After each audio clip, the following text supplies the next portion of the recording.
আসসালামু আলাইকুম গাইস, সকলের কি অবস্থা? সকলে আশা করছি আলহামদুলিল্লাহ সকলে ভালো আছো। আজকে আমরা চলে এলাম যমুনা সেতু ঘুরতে, আর এখানে এসে আমাদের সাথে যা যা হলো এগুলো দেখতে হলে আমাদের ভিডিওগুলো দেখতে থাকো। আমরা প্রায় 6 ঘন্টা ছেলেতে জার্নি করার পরে আমরা যমুনা সেতুতে পৌঁছে গেলাম। এর আগে অনেকবার যমুনা সেতুর উপর দিয়ে গেছি, বাট এবার প্রথম যমুনা সেতুর সাইড দিয়ে নদী দিয়ে ঘুরছি। এখানে এসে সবাই যার যার মতন করে ঘুরতেছে, তাই আমরাও আমাদের মতন করে ঘুরতেছি। এখানে এসে আমরা কিছু দোকান পেয়েছি, আর দোকান থেকে একটা ঠান্ডা কিনে আমরা ঠান্ডা খেতে খেতে নদীর পাড়ে যাচ্ছি। আমি নদীর পাশে এসে চিন্তা করলাম পানির পাশে আসি, তাহলে একটু জুতা খুলে এখানে হাঁটাহাঁটি করি। আমি জুতা খুলে পানিতে হাঁটাহাঁটি শুরু করে দিয়ে পানিতে হাঁটতেছি, অনেক ভালো লাগতেছে। আর আমি হাঁটতে হাঁটতে চিন্তা করি এই পাথরের উপর আমি উঠে দাঁড়াবো। আর আমি পাথরের উপর দাঁড়িয়ে পড়লাম। পাথরের উপরে উঠে মনে হচ্ছিল যেন আমি কোনো এক সমুদ্রের পাশে এসে দাঁড়িয়ে আছি। গাইস, দেখতে দেখতে নামাজের সময় হয়ে আসলো, তাই চিন্তা করলাম অজুটা করে নেই, আর যতই হোক নামাজ তো আর বাদ দেওয়া যায় না। গাইস, আমরা নামাজ শেষ করে সবাই হাঁটতেছি। সামনে একটা ঝালমুড়ির দোকান পেয়ে যাই, ঝালমুড়ির দোকান থেকে ঝালমুড়ি কিনে নিয়ে আমরা সবাই মিলে এখন ঝালমুড়ি খাচ্ছি।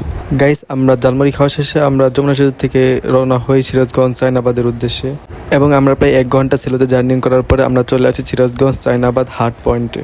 আর এখানে এসে আমরা সবাই টিকিট কেটে একটা পার্কের ভিতরে ঢুকে যাই। এখানে সবাই এনজয় করতেছি।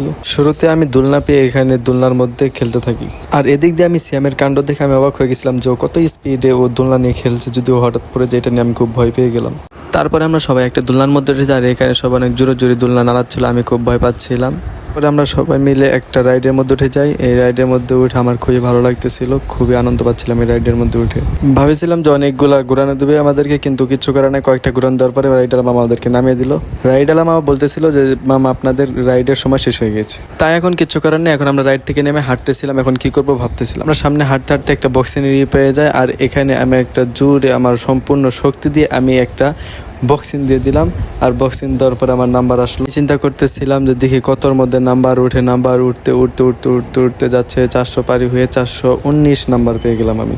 তারপর সবাইকে নিয়ে অনেক ঘুরলাম, ঘোরাঘুরি করতে করতে এক জায়গায় দাঁড়িয়ে সবাইকে বললাম এবার আমাদের অডিয়েন্সদেরকে একটা হাই দিয়ে দাও। সবাই আমার অডিয়েন্সদেরকে হাই দিয়ে দিই। গাইস, আমরা অনেক ঘোরাঘুরি করার পরে আমরা অবশ্যই পার্কের থেকে বেরিয়ে পড়লাম। আমাদের পার্কে ঘোরাঘুরি করে অনেক ভালো লাগলো। গাইস, পরে বাহিরে এসে আমরা খাওয়া দাওয়া করলাম। খাওয়া দাওয়া করার পরে আমরা বাহিরে এসে দেখি অনেক মানুষ, অনেক লোকজন এসে পড়েছে। তো আমরা এই ভিডিওর মধ্যে থাকতে চাইলাম না, এখন আমরা আমাদের ছেলেতে উঠে পড়বো।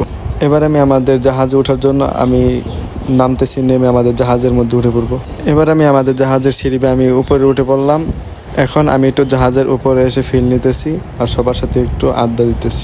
গাইজ, দেখতে দেখতে আজকের ভিডিওটা এই পর্যন্ত। আজকের ভিডিওটা তোমাদের কেমন লাগলো অবশ্যই কমেন্ট করে জানাবে, এবং এখনো যারা আমার চ্যানেলটিকে সাবস্ক্রাইব করে নাই তারা অতি তাড়াতাড়ি আমার চ্যানেলটিকে সাবস্ক্রাইব করে দাও।